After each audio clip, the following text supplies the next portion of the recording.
on today's episode of Holy Cow, that thing's freaking big. We have a Classic Concepts Dynasty ceiling fan. And as the intro sort of hinted to, this thing is a flippin' beast. It's got a massive 212 by like 30 millimeter motor in it. One of the biggest spinner motors you can get. It's got to be late 70s, early 80s, and it is obviously an import. It was made in Hong Kong, and Classic Concepts was the label on it, like I said, and they called it the Dynasty. Now, Classic Concepts was an outfit based out of Fort Lauderdale, Florida, and you'll see it says that here on the tag, and then there is the it just says Super Elegance or Super and Elegance. I don't know what the heck that's supposed to mean, but yeah, it's there. And then here we've got the variable speed control. Now, obviously, you've already seen this fan on the channel, maybe. I'm bringing it back, mostly because I finally fixed it again, and I wanted to show it without the light kit. As you know, I like to show my fans without the light kit, unless they're, like, model-specific. And I couldn't do that with this one, because I couldn't figure out how to get it off. Eventually, I did. And then by that point, I couldn't get the thing to work. And I might as well turn the thing on first. So I did not adjust when I was doing all the work on this thing. I didn't think of adjusting the trim on it, which means that low speed freaking sucks. So that means that wait a second. Oh, strange. Okay, so something might actually be wrong with this thing. I'm not too sure. In my outtake, it was being all kinds of funny. I thought it was just me moving the speed control the wrong way, but no, I'm really not too sure. So I guess we'll see if everything works properly here when I turn it on. The thing was, I'm pretty sure somewhere along the way, I definitely hit a resonant frequency. So hopefully we don't do that again. Seems to be starting up all right. So anyways, when I took the light kit off of this thing, when I first got it, then when I wanted to put it back up again without the light kit, I couldn't figure out how to get the damn thing working again. There were a bunch of loose wires in there, and I don't know why so many of them were disconnected. I don't know how this thing was hooked up, but it had to have been some kind of stupid way. So, anyways, I tried bringing it to a fan store. They had no idea. Sent a picture to Dan. He said you'd have to look at it in person. But then one of my fan friends came over who knows an awful lot about electrical. Now, usually something of this age isn't his forte. He's into the older stuff. But he was still able to get this thing going. And as it turns out, the people from the factory wired it stupidly.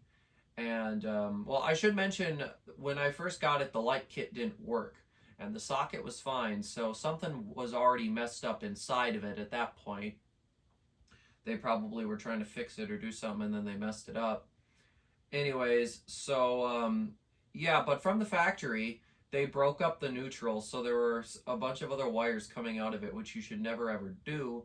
So he went in and he modified it. I think he clipped a wire off the reverse switch and did a few other things, but he rewired it and he made it work. It's still not really probably the best to use for a long period of time. And any of the fans with their original wiring, I would also consider not really good to use very long, because they messed them up from the factory, and even going in and fixing them, it's still not really trustworthy. And I need to say, do not go in and try and fix this. It took my friend with, boy, like, I'd say 45 years of electrical experience. Took him a couple hours to do this, and he was pretty darn confused too at first. So do not mess with it. Don't even bring it to a qualified electrician. Just leave the dang thing alone. These things are extremely rare. And quite frankly, I don't know how this thing made it up here to Minnesota. Like I said, Classic Concepts was out of Fort Lauderdale. I don't know how this thing made it up here, but somehow it did. The only other three I've seen were all down in Florida. These came in either 3-speed or variable speed. I should also mention, speaking of variable speed, there was originally also an on-off pole chain here. I removed it, so it's just being controlled by the variable speed switch, because that's got a clicker that goes on and off. I figured there was no point in doing it any other way. Why add in a pole chain and add extra crap in there? Anyways, we'll bump it up again. It's relatively quiet here when it's not on a on the solid state control. It's still got a bit of a hum to it, but I think that's just the motor. Is it going to start wobbling again? It did in the last take. Oh, yeah, there it goes. For some reason, any fan that's not ball socket mount has got one speed within a very certain, well, I should say, speeds within a very, very certain RPM range that always just bring out more wobble than high speed or the lowest speed or any other speed. And unfortunately, we're hitting it right here. But anyways, I don't even remember where I was. There's just, with the outtake that I already had to do, and my brain's just all mixed up. I have no idea what I've even said anymore. I must actually be tired. But yeah, this thing took me ages to fix. I'm pretty sure that these came in antique brass, polished brass, I think white or maybe white and brass, maybe brown, not too sure. Don't know who made it. I should check the UL file number, but I didn't. I've also seen a fan on eBay called, I think it was just called the Gatsby, and it looked to be the same. It had the same motor, same top plate, different bottom plate, same shape, just different vents, and the wiring looked the same, so I assume that was made by the same factory. But yeah, I don't know who made these, but they're definitely very, very rare. Obviously with the big motor it hauls, and we'll see that here once we keep going. So anyways, I'm gonna go ahead now and take it up to the next speed. And since this is solid state, I'm only gonna be looking at the kilowatt here on high speed. Now my dad found this on the side of the road during a trash route, and he noticed that it was a big beastie fan, and he figured it's got to be something good. Little did he know, he just made the find of the century up here. Yeah, this thing is incredible. It's one of my favorite fans. I'm sad that I can't really rely on it to run, because I'd love to put it somewhere. I really do adore this fan.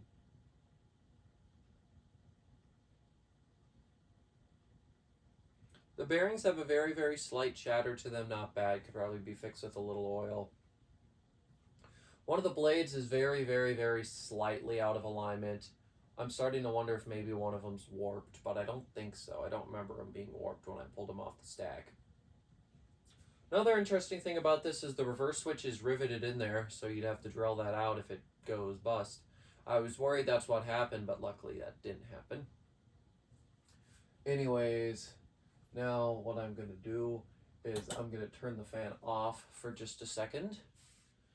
And I'm going to bump the variable speed control all the way down. So now when we turn it on, I'll be just applying full power, so high on the wall control. So we'll see what the factory low looks like here. It's about the same as what you were just seeing. And of course, now that we're using the cardboard box control, it's got even more noise to it. Like I think I mentioned earlier, I forgot to adjust the trim when I had the thing apart, and I don't want to take the switch housing cap off again because there's some wires crammed in there. And, well, I shouldn't say crammed in there, but they were being annoying when I put it on, so I don't want to deal with it again. So yeah, that is what the factory low is. Yes, I guess I can see what it's drawing right now. It's drawing 0.61 amps, 51.7 watts, and almost 3/4 of a power factor. I'm pretty sure on low it draws like 0.2 amps and like 10 watts or something like that. And I should say low on the wall control. We'll go ahead and we'll turn it up now.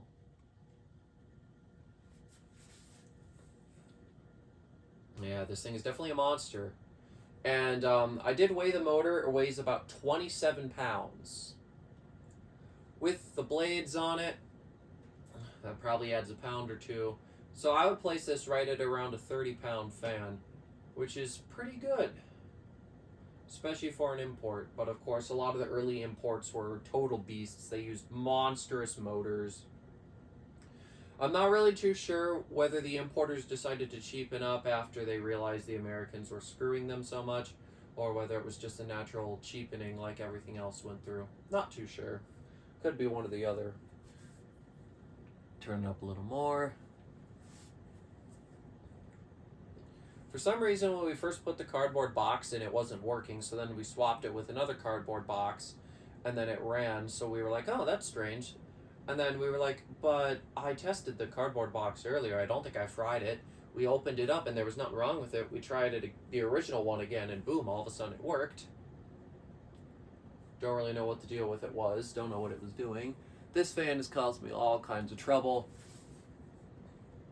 But fortunately it's done, and now it can sit around. I wouldn't mind finding a place just to install it and display it. This fan really does take me back to the, to the 70s and the early 80s. This fan just epitomizes that so perfectly. What's interesting is it uses a 3/4 instead of a 1/2-inch down rod, which is something that you usually only saw in like Hunters or certain other models. You didn't see a lot of that back in the day. Alright, we'll go to full high now. So this is full speed right here. And yeah, the thing is definitely moving a hell of a lot of air. It's a monster, and it's drawing 0.76 amps, 89.9 watts, and a whole power factor. And yeah, this thing is really kicking butt.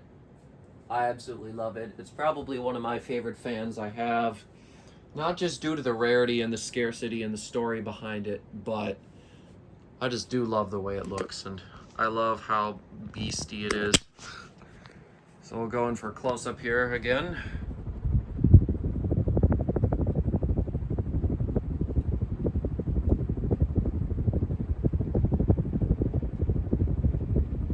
I should also mention, in case you can see it, you might be able to, right up in there, you might be able to see a screw poking up.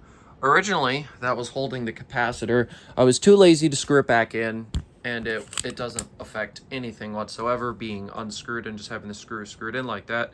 So I left it. And now, I'll turn it off. Now, part of this sticker on the variable speed switch came off during some of our escapades to try and fix this thing. So I might have to see if I can tape it or see if there's any good way I can fix it. I might just put a little dab of glue right on that part and see if I can get it to adhere again. It's never going to look perfect again, but oh well. Looks good enough, and that's what matters. Just got to be gentle with it. Yeah, this fan is super, super cool. And as far as what else Classic Concepts offered besides this, they offered a bunch of fans that looked like they were made by Palco, which actually I think almost all of them were confirmed to be made by Palco. I think they had like little three-speed industrials, and I think three-blade industrials, metal blade. Then they had some 4 wood blade spinners with the vents on them. So basically typical Palco stuff. Is this made by the same factory or sibling factory? I have no idea.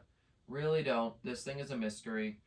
I think I'm gonna look up the UL file number here once I'm done and see if I can figure anything out about this, because it's definitely been a curiosity of mine for a while to who the hell made this thing, because I really do not have any idea. But all I know is that it's super cool, super rare, and I love it. So anyways, since the fan's come to a stop, I'm going to go ahead and end this video here. Thank you all so much for watching, and I will see you in the next one. Goodbye.